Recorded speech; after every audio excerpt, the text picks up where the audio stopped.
Hello, and welcome to Meet the Mighty M4 Sherman with OverArch.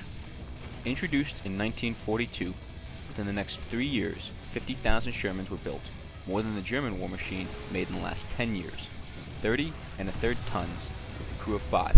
When introduced, the Sherman was superior to German Panzer IIIs and Panzer IVs. Allied command believed it would win the war, so sought no further tank models. The Sherman was vastly inferior, in every way, to late-war tanks such as the German Tiger and Panther. Fielded in number by 56 nations, including China, Israel, Iraq, and the Soviet Union, the M4 and its variants are still fielded today by Mexico, Egypt, and Uganda just bought a handful in 2003. Where they found them for sale, I have no idea. Longer-barreled, higher-velocity cannons were found to unbalance the tank and were problematic during transport, so a snub-nosed 75mm howitzer was decided on for the M4's armament.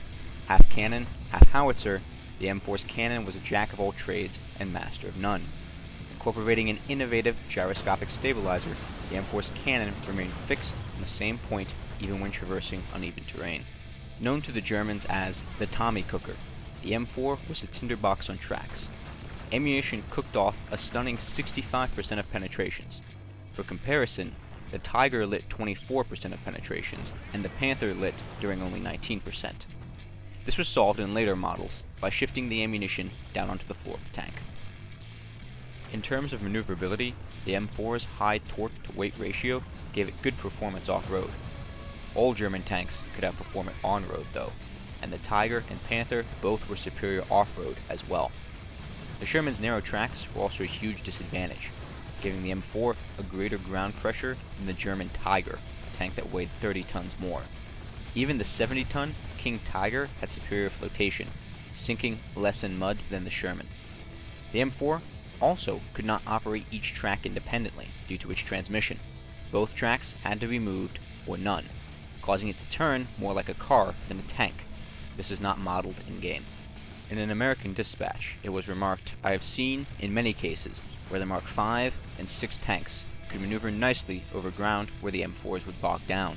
On one occasion, I saw at least 10 Tiger IIs make a counterattack against us over ground that for us was nearly impassable."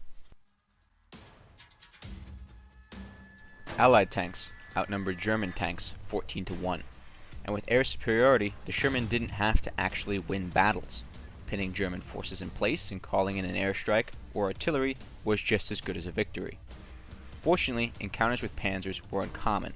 More Shermans were lost to mines and infantry than to panzers. The average tank battle started at between 500 to 800 meters.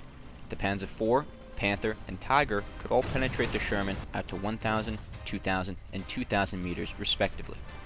Initially, the Sherman could penetrate a Panzer IV out to 1,000 meters.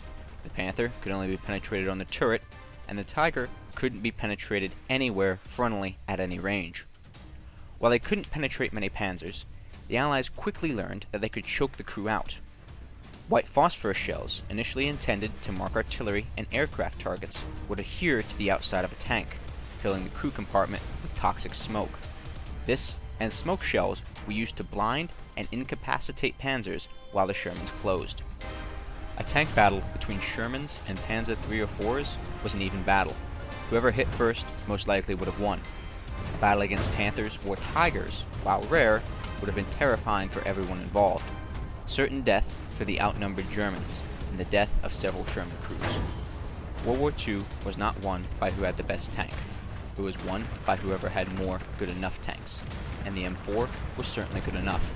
Last fielded in battle in 1990, the M4 has persisted through almost a century of warfare and is one of the most iconic tanks in the world.